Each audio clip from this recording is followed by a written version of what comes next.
Come on, son. Raphael on the track. Come on, son. Come on, son. Come on, son. Come on, son. Fortunate. Come on, son, the podcast. Fortunate. Ed Lover's Life. Fortunate. We're very fortunate. Hip hop, fortunate to a lot of people.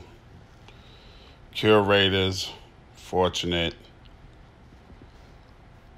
People involved in it on any level, very fortunate. Welcome to Come On Son, the podcast. I'm the curator, the host, the content provider. Ed Lover, Combat Jack is the overseer, as always, sponsored by CigarsInternational.com. Cigar Week here in Atlanta. I'm back in Atlanta right now today. Just got back this morning. Actually this afternoon. Caught a flight out after work this morning. Got up about 4:50. That's Central Time. My boy came in for the weekend. We had a lot of fun. We did a lot of shit together. Ran around. Smoked, saw the sights, partied, went out, did our thing. Got up real early this morning, went to work, knocked that out. Left, I caught a 10:20 a.m. flight, Central Time, Eastern Time, that's 11:20. Landed about 1 something. Caught the Uber, Lyft, whatever you rock, that's up to you. Got in that joint. Dropped me off at the crib. I said, Krista, who's my producer, podcast, put all the shit together, do all the editing. I'm very fortunate to have her. Fortunate, there go that word again. She said, you need a podcast for the day. I said, oh, yeah, I got to get a podcast out there. Got to try to be as consistent as I can. Words of the late, great, legendary Combat Jack. Consistency is everything. Consistency is everything. My podcast is not on television. I ain't get a big deal like a lot of people. Ain't on television, ain't on Revolt. It ain't on, big up Nori and the Drink Champs. It ain't where Joe Budden and them are. I don't even know the name of Joe Budden's podcast, but Joe has always been cool with me. And sometimes he talks a little bit too much, but he already knows that. And that's why he is where he is right now. It's no hate, no shade, just truth. And I'll get to Joe later.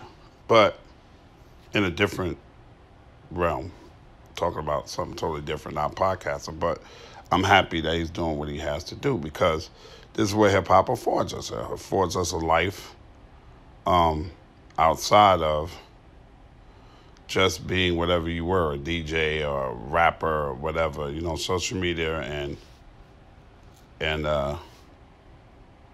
podcasting and whatever. It affords everybody this different life. Like, we have influencers now, fortunate.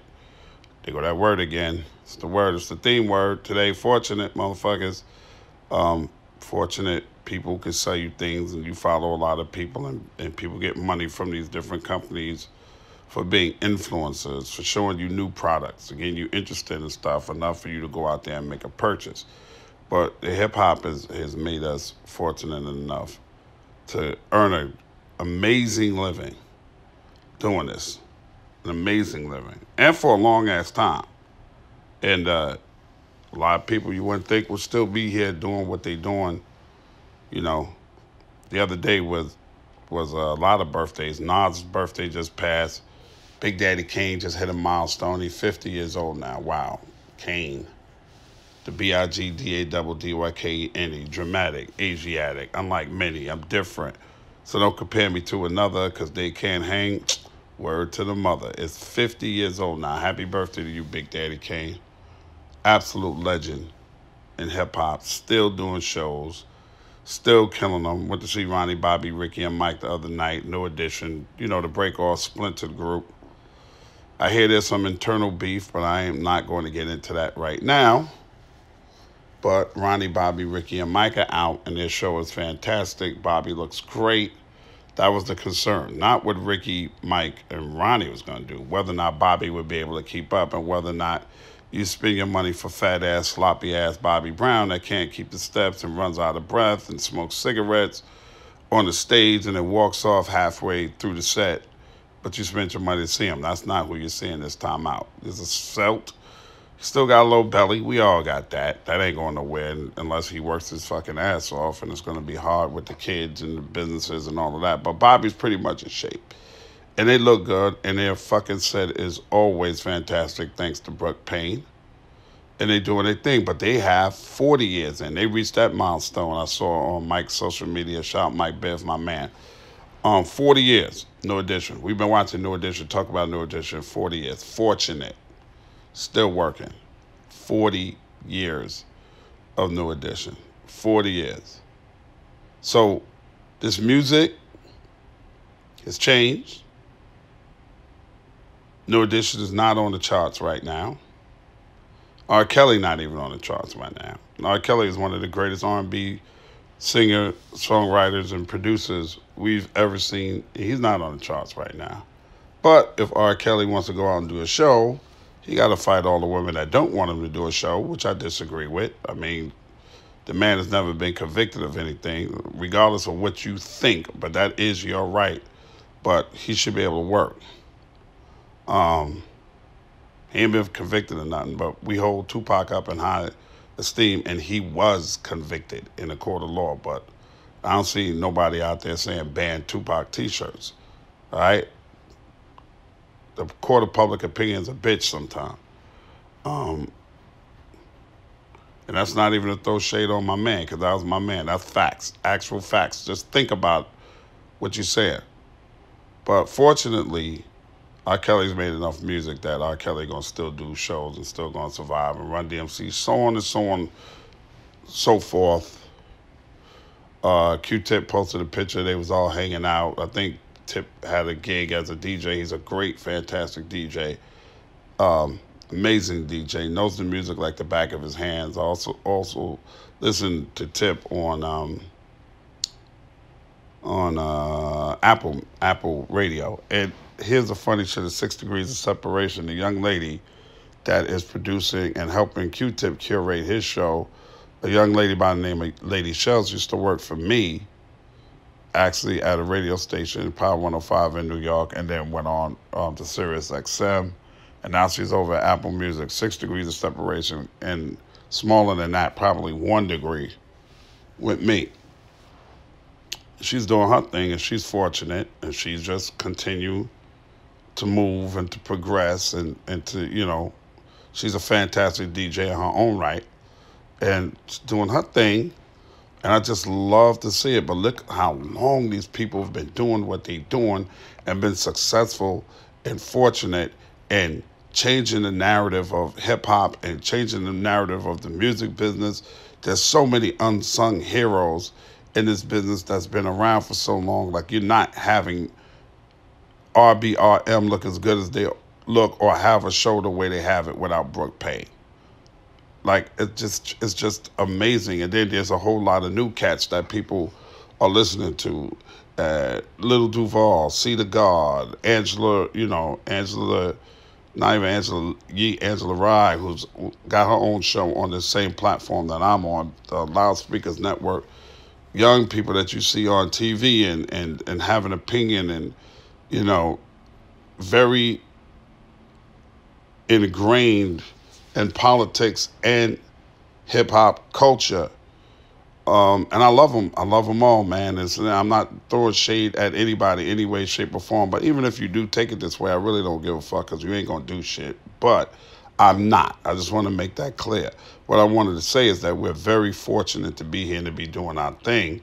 Very fortunate. Now, along with us doing our thing, along with us being voices and podcasters, we have opinions.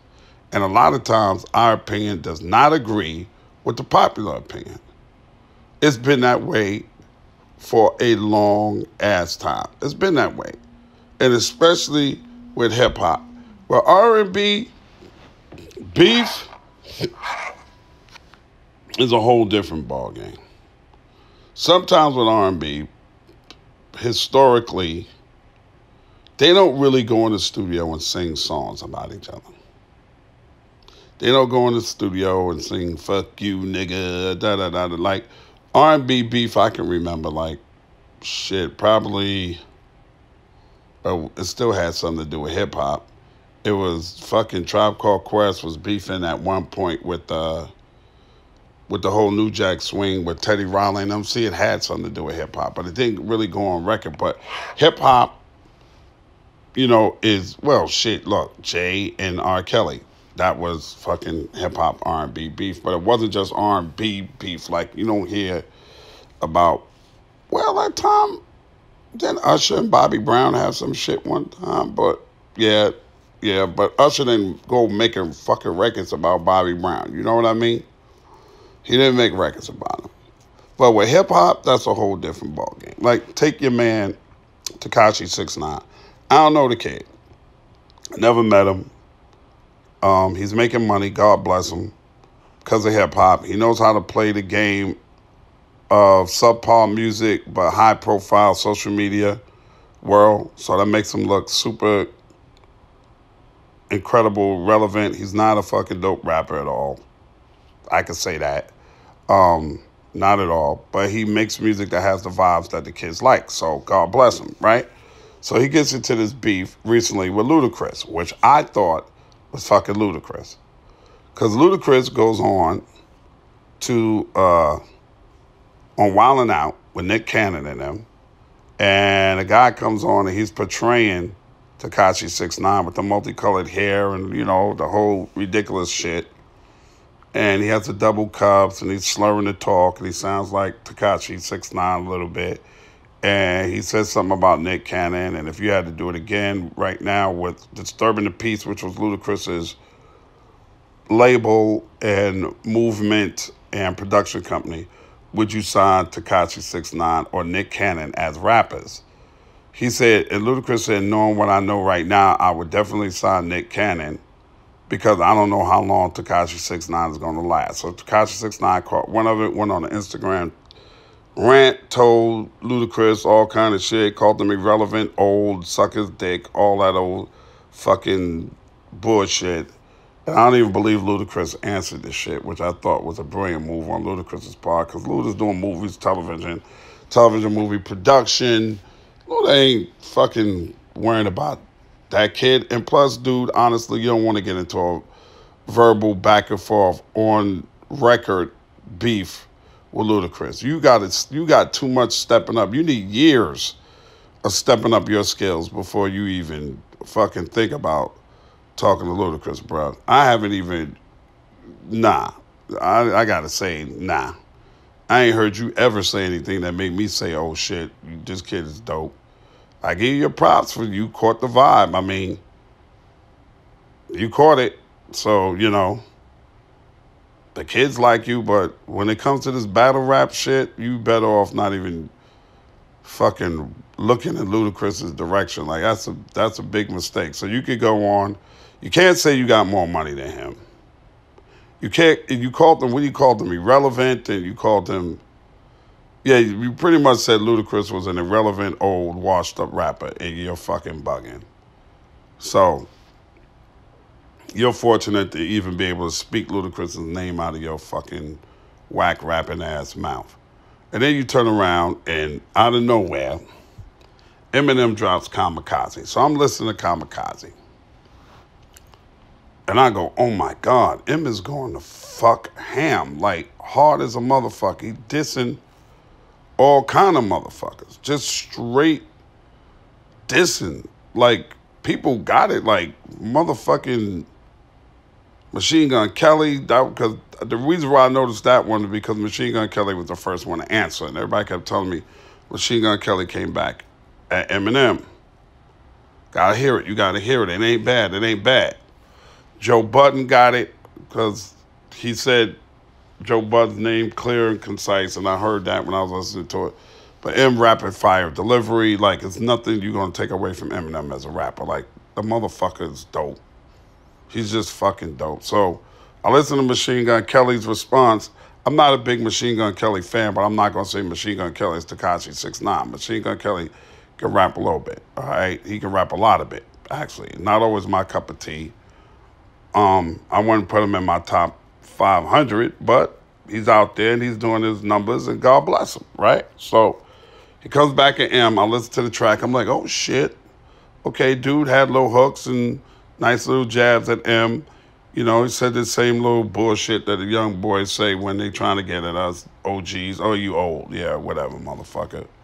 Because that's all you got. You really ain't got nothing. You can't say M ain't nice. So then M comes back with Kill Shot and spanks you on your ass. And then, of course, because he said Joe Budden's name, he told Joe to shut the fuck up before he ends up in a body bag. Joe Budden goes on this rant about Eminem don't say anything in his music, and, you know, he likes people that say something in their music. Now, Joe is dope on some of his mixtapes, mood music, all of this other kind of shit. Joe has been dope on that. You know, he goes, but Joe ain't in the realm of Eminem, and I don't know why he thinks he is as a rapper. Nah, bro. Nah. And a lot of people really got a lot of problems with Eminem because they think Eminem he got over because he's white. Now, I would say that. I would think mostly being white might have helped him in some ways. I mean, white people buy the majority of music, and of course, they're going to gravitate towards one of their own. But I was one of the motherfuckers that was skeptical about Eminem when he first came out, because I was like, hold up. Like, when he went at Benzino, when Benzino went at him, I was like, well, Benzino has a point, but Eminem is not the problem. The system is the problem. The system that's pushing white R&B stars in front of our stars like they've always done. That's the problem. You don't attack the person because the person is benefiting off the system. You attack the fucking system, right? So, listen to M spit, and I have to, like, when I first heard, hi, my name is Slim Shady. I was like, this is like novelty bullshit. But then I really started listening to the dude, and the motherfucker can rock. It ain't no two ways about it. If you see M freestyle, the whole shit he did on BET that time, and he gave it to Donald Trump, that shit was fire. Like, it's so many fire-ass lyrics that Eminem gave us over the years. It's just hard to say that the motherfucker don't say shit, because part of, and this is where I disagree with Joe Budden, part of hip-hop has always been bigging yourself up, putting a whole lot of words in, metaphors.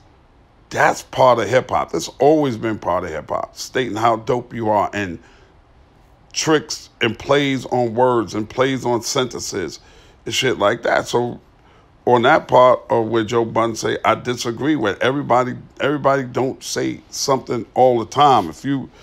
Could you really go back and say Black Thought's freestyle with Funkmaster Flex was whack? He said a few things, but he ain't Colin Kaepernick us to death, nigga. You don't either, Joe. Like, come on, pump it up. Which is really kind of like your biggest hit record, commercial-wise. You know, maybe later on in your career, you have evolved into somebody that got something to say, but stop acting like every time you get on the mic, you got the greatest shit to say, because you don't, because you dope too. Eminem is dope too, but not a lot of y'all motherfuckers got anything to say, to be quite honest and truthful. So I disagree with Joe on that point, that Eminem don't say anything. He say a lot of shit. He say a lot of shit that's dope, and he say a lot of shit that's just as dope as the reason why we listen to Rakim, and the reason why we listen to Kane, and the reason why we listen to Melly Mel, and the reason why we listen to Kaz, and we listen to Mo D, and we listen to LL, and we listen to Run, and all of the motherfuckers that came before all of you motherfuckers. Eminem is like a white Mike Tyson of hip-hop. Like, the motherfucker's a student of the game. Like, you be far-fetched to find a motherfucker that don't know that know boxing better than Mike Tyson. That's what I was trying to say, especially at the top of his game. He's a student, and M was a student of hip hop. That's why he's so fucking good at it. And, you know, like a lot of motherfuckers, he found his voice and he rock out and he doing his thing. And fortunate for us, think of that word again, that we get to hear a motherfucker like Eminem spit, and we get to hear a person like Joe evolved from just being a rapper and just being on a reality show to really having a platform to say something. And he got a right to his opinion. I just don't agree with his fucking opinion on Eminem. Still love him. My wife and his mother are tight. I still love Joe. And this ain't no shade throwing at Joe. Like, I don't want to get into a verbal back and forth with Joe Budden because one of you internets go out there and tell Joe Budden, oh, Ed was dissing you on his podcast. No, it wasn't. I just have a difference of opinion with Joe Budden when it comes to Eminem. But that's what this shit is about. That's why we have these platforms, so we can have differences of opinion. Like, I probably got a big difference of opinion with a lot of people with this Cardi B, Nicki Minaj shit. Because I am personally one person that thinks you can go too far in your disrespect for somebody else. I remember when I was at Power 105 and Star and Buck Wild was on in the morning. And actually, they was on Hot 97 at first when I was on Power 105 for a while. We were rivals in the radio world. And Star said some slick shit about me, and I ran into him backstage, and I was really ready to fight this nigga, right? And I gave my man to, like, hold my son because I'm really ready to fight this nigga right now. And then I remember when Star came over to Power 105, and I was there in the mornings. Now, Star might have a different way of seeing things because revisionist history is also something else, right? The whole Angie Martinez book with Tupac and me coming in, and some of y'all, just because Angie said it, y'all believe that I called Puff to stop her interview that she did with Tupac. That shit never fucking happened, and I'll take that to my grave, because if you read that book, you see that I sent my man Big Spesh to go with her to L.A. because she never been to L.A. before. So why? I don't give a fuck about what Tupac said about Puff. Pac was my friend. So revisionist history, people gonna see things one way. I didn't even have the power to stop that fucking interview. Nor was me and Puff so close that I had his phone number like that to even call Bad Boy or call him personally. So that story right there is bullshit. I'm not mad at Angie. That's the way she see it. But the way I see it, that shit never fucking happened. And I'm tired of motherfuckers hitting me on social media, asking me about it, and telling me this, telling me that, about what Angie said or what the fuck Tupac said about Stretch. When a motherfucker is mad, he's going to say any fucking thing. It doesn't mean it's true. And that's why I don't really talk about Tupac too much and Stretch, because I was there. They both were grown men. They both dead. All three of them that were friends are dead. Biggie too, and all three of them made fucking mistakes. Nobody is a god. Nobody's perfect. Everybody was young, and everybody made mistakes. I'm 10 years older than the motherfuckers. I was way more mature than all three of them. I watched Biggie make mistakes. I watched fucking Pac make mistakes. And I watched Stretch make mistakes. So don't talk to me like you were around in those days when you weren't, about what Tupac said about Stretch after Stretch was already dead, when he wasn't there to defend himself. Or don't come to me and tell me what Angie said that I supposedly, allegedly did concerning Tupac, because I'm telling you I didn't do it. And I don't see it that way. I don't remember it that way. And I'll take it to my grave. And I've yet to have a conversation with Angie Martinez about it, because when she's supposed to come to Atlanta to promote her book on my radio station, for some reason, she didn't make it. And I'm not saying she purposely didn't make it, but I did want to have a conversation with her about that book, because I'm telling you, I didn't see it that way. I don't remember it that way. And another person that I know that would know whether or not it happened that way, which is the Big Spesh, my man Glenn Burgess, is dead also of a heart attack.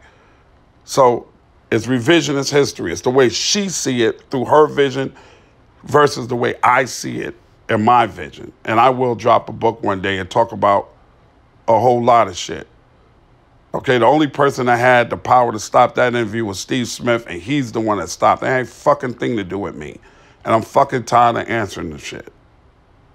Nothing to do with me. I never even heard the fucking interview in its entirety. So if I allegedly poked my head in the door while she was doing it, what could I hear that would make me want to call Puff? Why the fuck would I want to call Puff? I didn't have no beef with Tupac at that time. That was my man. We were cool. Regardless of what was going on with them. I stayed neutral. I stayed out of everybody's bullshit because I was friends with both sides. But that's another story altogether about why that shit should have never even happened in the fucking first place. And I'll leave it to the people that's alive, like C's, all of them, Puff, all of them, to tell the truth. But y'all seem to not want to accept the fact that although we loved Tupac, and although we loved his music, that he made mistakes and he was in the wrong at some times also. So it's all revisionist history the way you look at it. So me telling this story, this is what I remember from my story of when Storm Buck Wild came to power, and I had a meeting with my bosses, and they tried to put me and Star together in the morning. I said, it's not going to work. Well, they said, well, we have an opportunity to get somebody huge like Star. I said, well, go for it. Go for it. I'll move to the afternoons. I'm fine with that. As long as my money don't change, I'm good. So I moved to the afternoons because we had an opportunity as a station to get somebody with the star power that Star had. That's after the Hot 97 debacle when he did the shit with Aaliyah, and then he had some contract disputes. 9/11 happened. That's the only thing that saved him there, with the plane crashing and the sounds and all of that burning sound, right? People forgot about that because of 9/11. That's when Miss Jones started and went out on her own because she got frustrated with the shit. And then he left Hot 97. He was doing this thing for a while, different places, MTV and stuff. And then we had an opportunity to get him. And they brought him here. Then he said the shit about Envy's daughter on the air. And they had to get him off the air because Envy's wife went and got one of the councilmen of New York City. It was this whole big major fucking shit fest that happened when Star was gone because of the Envy thing. And then Envy ends up at Power 105. He was at Hot 97 at the time. But that's what I'm telling you. There's shit that you can take too far. And for me, and I think for Cardi, and I think for a lot of other people, it's the kids, man. When you start talking about people's kids and you bring people's kids into it, people are out there saying, no, Nicki never said nothing about Cardi's kids or nothing like that, or publicly. And then Nicki got on her Queen radio show, and this girl is from Southside Jamaica, Queens. I'm from Northside, Hollis, Desert, whatever you want to call it, Shadyville, what they call Queens Village, Farmers, all of that. That's the North Side. I'm from that side. Fifth is from Southside. Back in the days, we had beef, but generally we support each other. Tribe is from the Linden Boulevard area and all of that. We pretty much support each other. And I've been very vocal about my support for Nicki Minaj, her new album, everything. Even through the years when Peter Rosenberg, who at that time, in my opinion, wasn't qualified to fucking say who's hip-hop and who ain't hip-hop, said Nicki Minaj wasn't hip-hop. I was very vocal about supporting her and saying, yeah, the fuck she is. Why ain't she? And who the fuck are you to say who hip-hop and who ain't hip-hop? What have you done to change the course of hip-hop for the world? Nothing.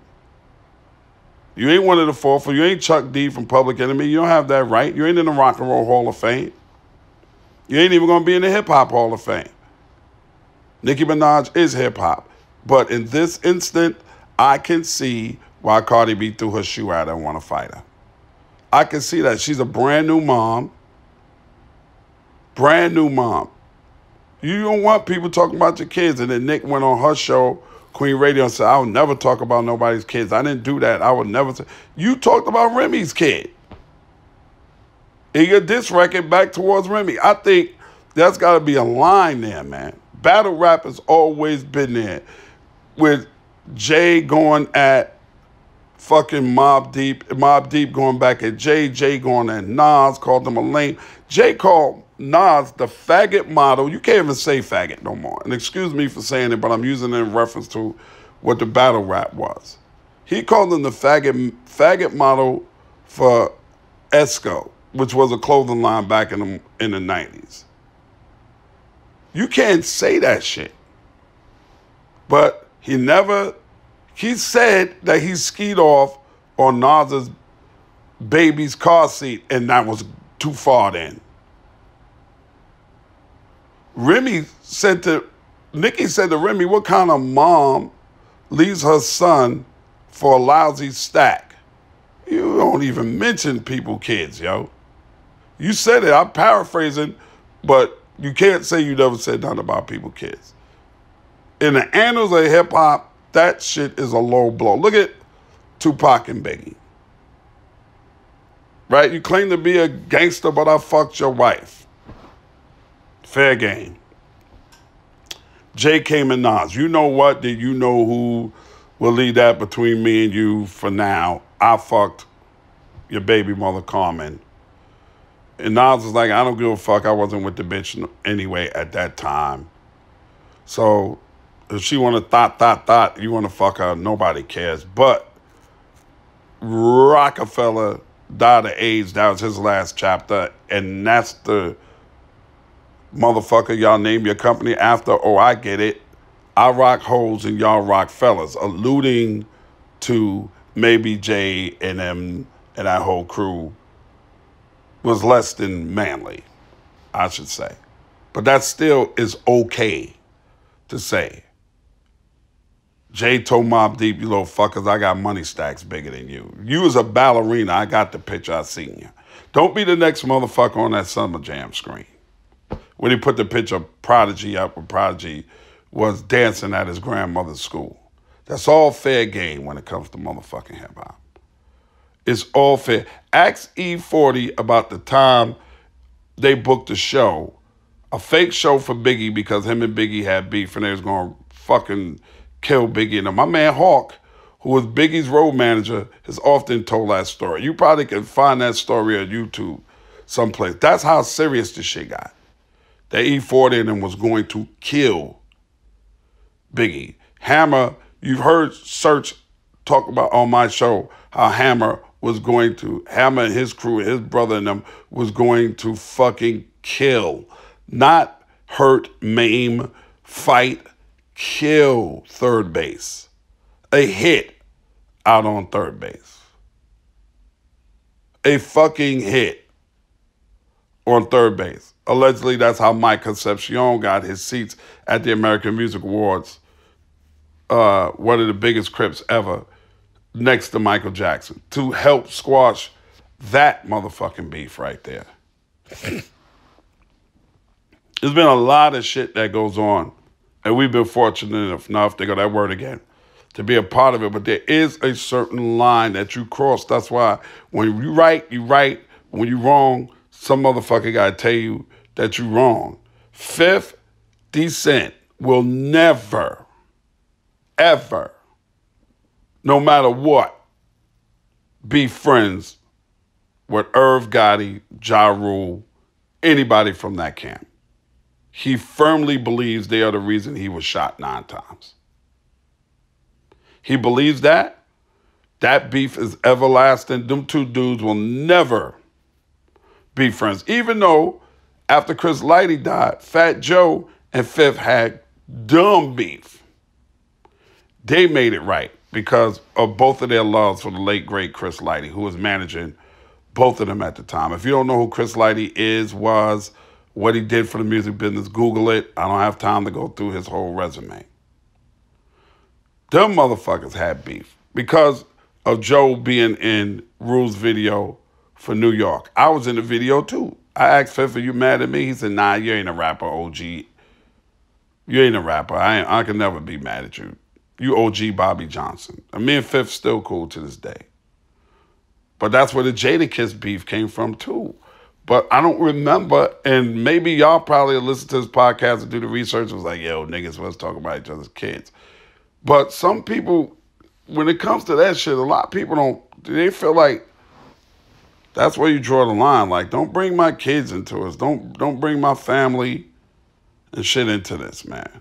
You got beef with me. Talk about how whack I am. Talk about my record sales. Talk about how ugly I am, how fat I am. I'm slow, I'm dim-witted, I'm slew-footed, spaghetti head, dumb-looking, ugly motherfucker, stupid-ass, dick brain, fat motherfucker.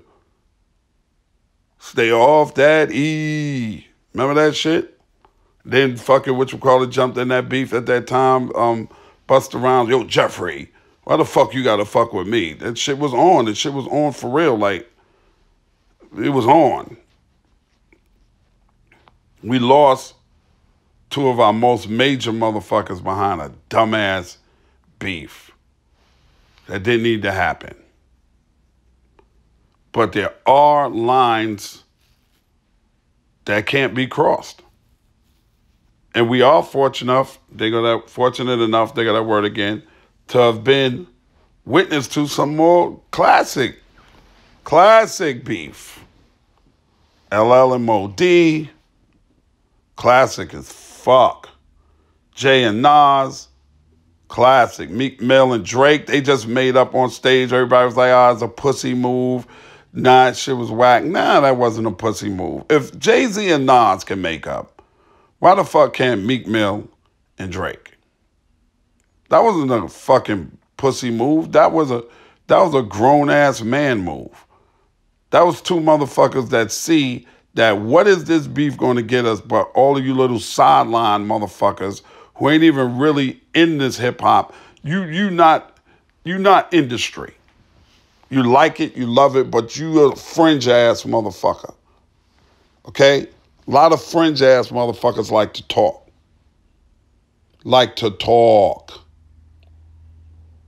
But you're not part of the game. So really what you saying, you ain't no veteran. You ain't no motherfucking OG.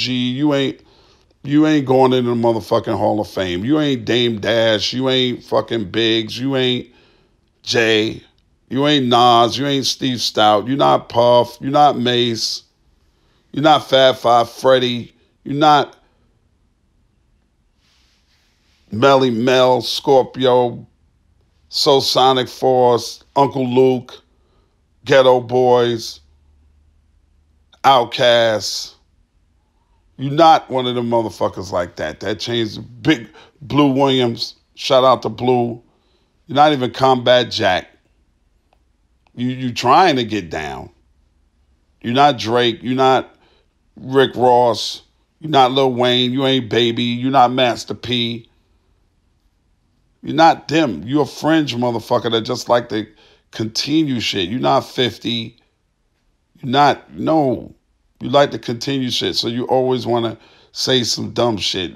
Yeah. First of all, you probably just an internet troll, a motherfucker that got some followers, but trying to get your followers up so hard that you're willing to just jump on the internet and say anything, but you don't have any qualifications to say the shit you're saying. I think it's a grown-ass man move.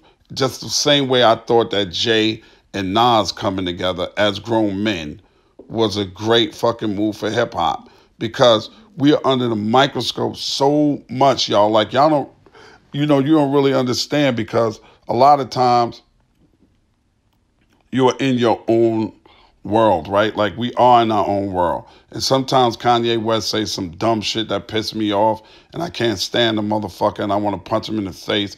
But a lot of other shit that I agree with what Kanye say, being your own person and thinking for yourself, because this dude has been around the world, and he's seen a lot of shit. And so have I. And I've been around the world, and I've seen a lot of shit. And once you understand the way people emulate African Americans in this country, the way they look at us, the way we are portrayed, being such a small percentage of the population. Remember back in the days, KRS-One said, now you got white boys calling themselves nigga. The tables turned as the crosses burn. Remember, you must learn. Y'all remember that lyric? If you're a real hip-hop loving motherfucker, I don't care how old you are. My point of the matter is, once you see this world, you understand the influence that we have on the entire world. And even in the United States, where we are not the majority, we're the minority. But we have a huge influence on culture, on pop culture and all of that shit. That's why when you see Meek and Drake not, this motherfucker can't come to Philly, I'ma kill him. It's 1,000 dudes outside strapped up, ready to shoot up Drake's tour bus or whatever. And when they connect to each other and say, hey, bro, come on stage and do Dreams and Nightmares. I know you've been through a lot of shit. I apologize for my part. What I said about you, I apologize what I said about you. Yeah, bro, I would love to jump on your stage. That's just past tense. That's grown man B.I. That's what that is. That's grown man shit. Grown man. I don't fuck what Buttons and M say about each other right now. They may be a reach out. The reach out may have happened already. I don't give a fuck what Nicki and Cardi beefing about right now. That reach out might happen. Imagine if them two would just put this dumb shit to the side and fucking did a smash ass record together. Maybe this whole beef is setting us up.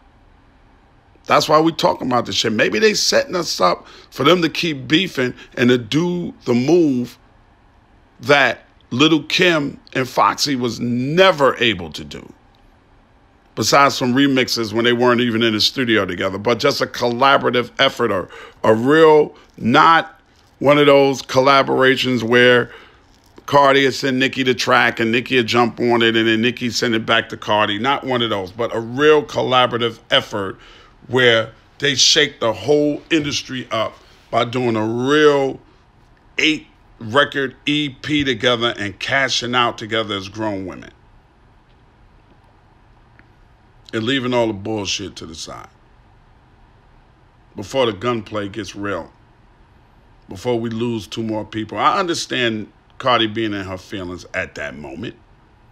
Understand it. And people, this is shit that killed me. Oh, that was a bad look because of where it was at. It shouldn't have been done there. Where should it have been done? The BET Awards, the Trumpet Awards?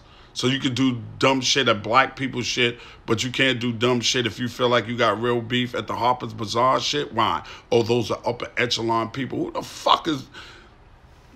Oh, we so fucking dumb sometimes. Where we don't even feel worthy until white people stamp us enough to invite us to the Harper's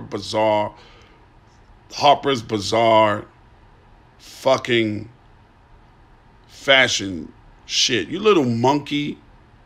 You're a fucking monkey to them. You're entertainment. If you didn't rap, do the fuck you think you'd be invited to that shit?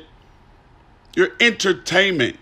They don't look at you as somebody that's intellectually on their level because of what you've been able to do with your mind.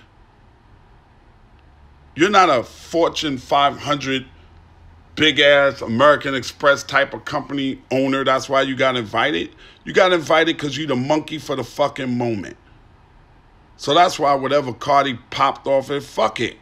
Pop off that bullshit. Who them people? Because Cardi know, and I think Nicki forgot sometimes, they don't give a fuck about her. There'll be another in a couple of years if she don't keep them records popping the way they popping, her career popping. There'll be some other young fucking rapper there so they can just feel good about themselves, rubbing elbows with people that they feel is lower than them, and we just fucking buy the shit. Oh, that shit was so exclusive.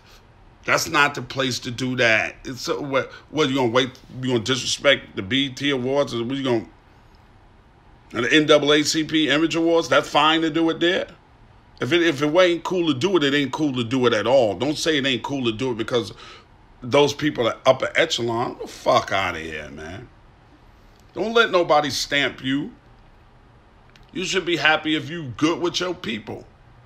Well, it's okay to do it at the Roots picnic? Like, come on, man. Come on. Come on. The main problem is always with hip-hop and beef has always been the people that beef with each other are scared to face each other face-to-face, like men or like women, and really work it out. Cardi was trying to work it out in her own way, but like she said, motherfuckers pop shit on the record, then they pussy when you see them. It's been that way for a long time. It's not. This shit just didn't start happening, Cardi. Motherfuckers been popping shit on record and been pussy when you see them a long time. There's a lot of artists out there that can tell you this shit to be true. There's a lot of people out there that got a lot of stories about people they had beef with that they confronted and the motherfuckers talked their way out of the fucking beef. Oh, it's just hip hop. After you done said all that shit about me, I'm of this, I'm of that. When you see me, you're gonna do this, you're gonna do that. Don't get wrapped up in plastic. When it happens, that's it. Da da da da da. And whoever said whatever in a record, I just quoted Jay. But whoever said whatever, motherfucker, don't fuck with me, whatever, who shot you, separate the weak from the obsolete, you know, all that shit. All of that shit that we have been around to see. All of that shit. I don't always agree with everything that all of my peers or people that I know, I don't always agree with everything that they say. But I respect them. I respect them and for them to be able to say it. That's what this whole shit is about. That's what these platforms are about. You know, our ability to say what we want to say when we want to say it. And also for us to be able to come back off of it later on and be like, damn, this shit was fucked up. Maybe I should have called this dude before I said this shit and had an opportunity to talk to him. Like, some shit is like real, like fucking real, you know. Sometimes the beef is warranted. A lot of times the hip-hop beef is not warranted. And it seems like nowadays, a lot of motherfuckers just try to make their name off of beefing with somebody. Like, you know, it's like after all of this time, if somebody wanted to do a record that was under my tutelage or under my umbrella of production and they just went in on Jay, you know, or went in on Nas, and niggas would look at me like, yo, Eddie Mac, yo, what the fuck? Like, ain't that your man? Ain't he in your camp? How you gonna let him go in on me like that? And that's what I think Drake was saying about Kanye. Like, ain't Pusha underneath you? Like, ain't Pusha your president or your label? Like, how you just gonna let this nigga go in like that on me and me and you supposed to be cool? Pusha crossed the line, in my opinion, talking about Drake's kid. I thought that warranted a smackdown. I really did.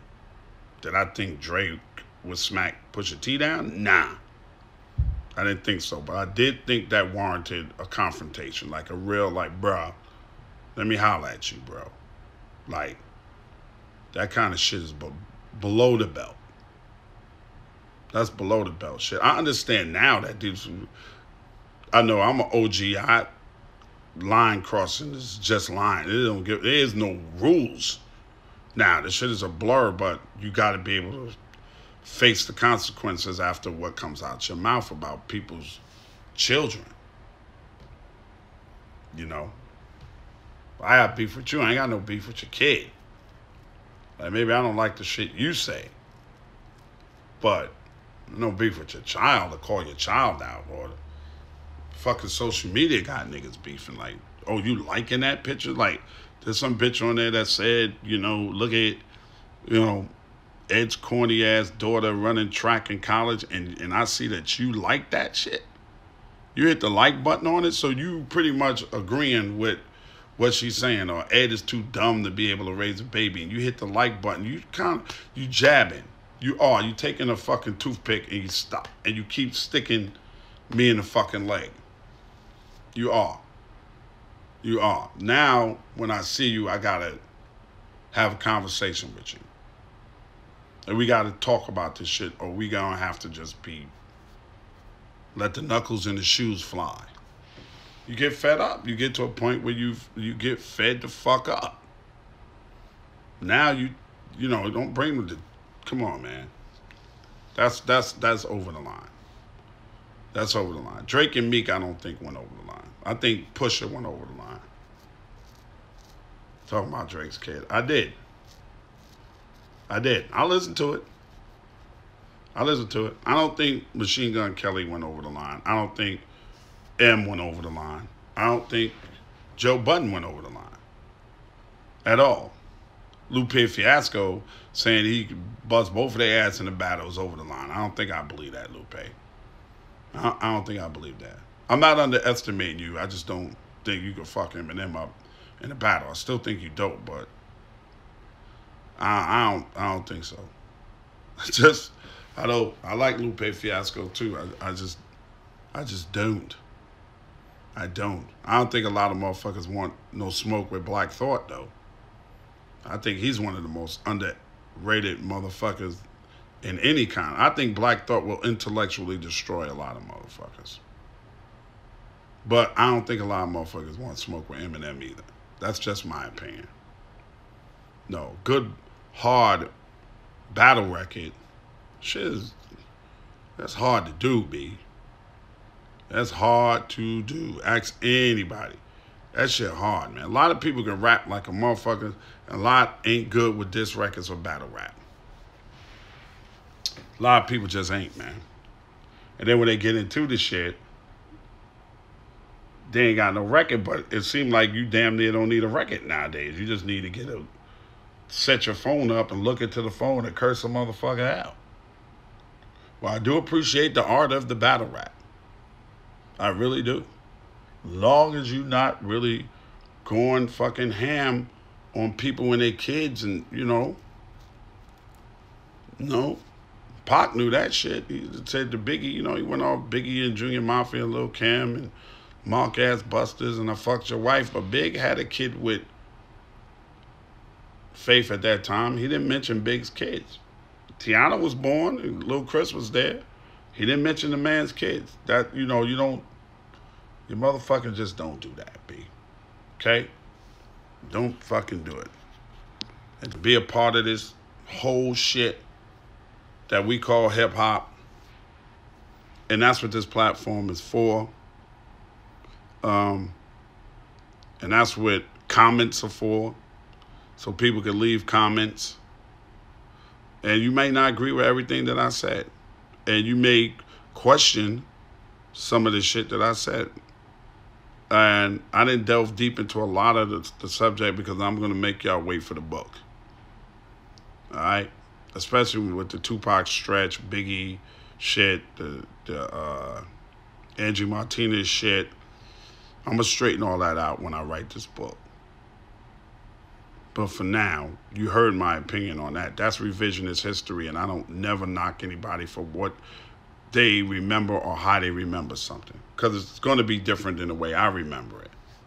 And a lot of my people might remember it differently that was around at the time. So that's that for this podcast, man.